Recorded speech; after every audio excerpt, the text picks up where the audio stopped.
The rain never stops here. It's a constant drumbeat against the lab windows, a wet green heartbeat for the island itself. They call this place Eden 2, a second chance at creation. We brought back giants, titans of a forgotten age, or so they told us. The official story is that we cloned dinosaurs, perfected the process, made them docile.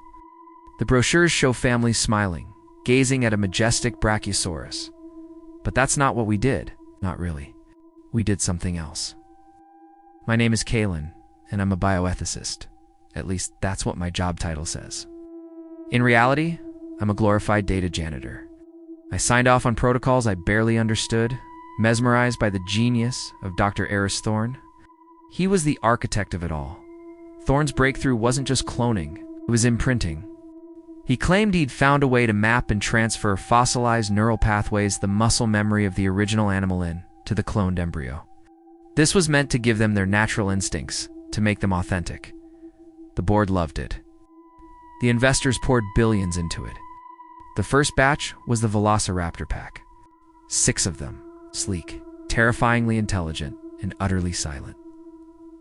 We called them the Phantoms. From the moment they hatched, they were different. They didn't act like animals. They moved with a chilling purpose, their heads constantly scanning, not for food, but for something specific. Their eyes, those cold reptilian slits, seemed to hold a kind of recognition. It was deeply unsettling. They weren't aggressive in the way you'd expect. They didn't roar or attack the fences. They watched. They patrolled the perimeter of their enclosure with a coordinated precision that felt less like a pack hunt, more like a military maneuver. Thorne was ecstatic, perfectly imprinted. He'd crow watching the monitors, the instincts of the ultimate predator, alive again. But I saw something else. I saw a methodical search. The first incident was a technician named Ben, a minor breach in the Raptor paddock's secondary fence. Ben was sent to fix it. He was a good guy, always joking, always had a story about his kid.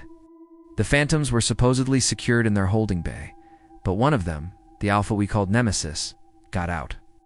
We watched on the cameras as it moved through the jungle. It didn't stalk Ben. It didn't ambush him. It just found him. It walked right up to him. Ben froze. Nemesis lowered its head, made a soft, chittering sound, and nudged his hand. Then it turned and walked back to its enclosure. Ben quit the next day, white as a sheet. He said its eyes. It wasn't looking at me, he stammered. It was looking through me. That's when I started digging. Late nights, fueled by stale coffee and a growing sense of dread, I broke into Thorne's private servers.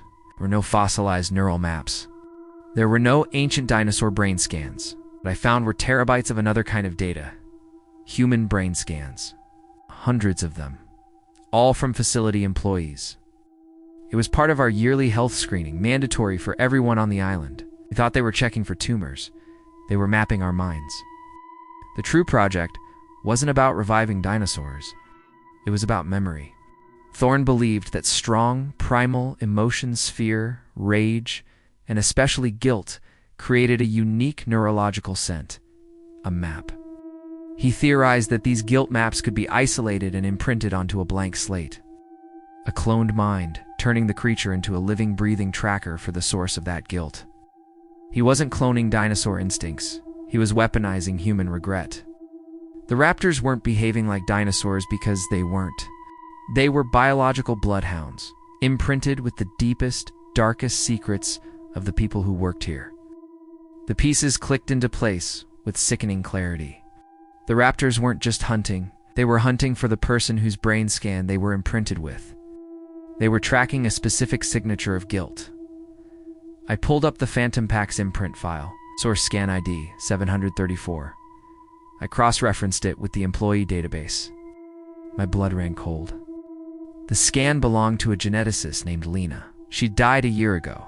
The official report said it was a lab accident, a containment failure in the viral synthesis wing. Tragic, unavoidable. But that was a lie. I knew it was a lie because I was there. We were working late, arguing. She had discovered what Thorne was really doing and was going to blow the whistle. Thorne had cornered her. He threatened her and me. I was a coward. I stood there, frozen in fear, as he triggered the lockdown, trapping her inside. I watched her through the reinforced glass as the decontamination cycle flooded the room. I did nothing. I ran, and I told everyone it was an accident. The guilt has been a physical weight, a sickness in my soul ever since. It was my scan. Scan ID 734 wasn't Lena's, but it was mine. They had scanned me a week after her death. The raptors weren't imprinted with a ghost. They were imprinted with me, with my guilt. They weren't looking for a person. They were following the psychic trail of my own cowardice. Ben, the technician, he'd been the one who signed off on the faulty lockdown mechanism that Thorne used. He carried a piece of that guilt too. The raptor recognized the echo of my secret in him. Tonight the storm is worse than ever.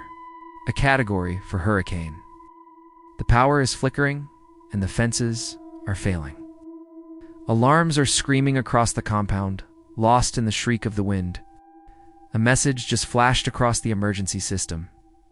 Paddock 9 breached. Phantom Pack is out. They're not running wild. They're not randomly attacking. I know this with absolute certainty. They are moving with that same chilling purpose I've seen since the day they were born. But now, they have the whole island to search. Every corner, every shadow.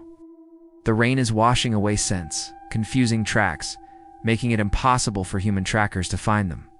But they don't need scent. They have a map. Perfect, unwavering beacon to follow. The lights just went out. I'm in the central control room, the emergency power barely keeping the door locks engaged. I can hear them. It's not a roar, but something far more terrifying. It's a soft, rhythmic tapping of sickle claws on concrete, moving in perfect unison. They're methodical. They're patient. They're checking every building, every room, sniffing the air for that familiar echo of regret. They're not hunting a dinosaur. They're not hunting a human. They're hunting a secret. And I realize now, sitting here in the dark, with the sound of my own heart hammering in my ears, that this whole park, this billion-dollar monument to arrogance, wasn't built to contain dinosaurs. It was built to contain me. The storm outside is nothing compared to the one that's been raging inside me for the past year. The lights on the door panel just blinked from green to red. They're here. They've found the source. They've come to collect on a debt of guilt, and I am the only one left to pay. If this story got under your skin, like the video, subscribe to Bloody Chapter and tell me, what would you do if the hunt remembered you?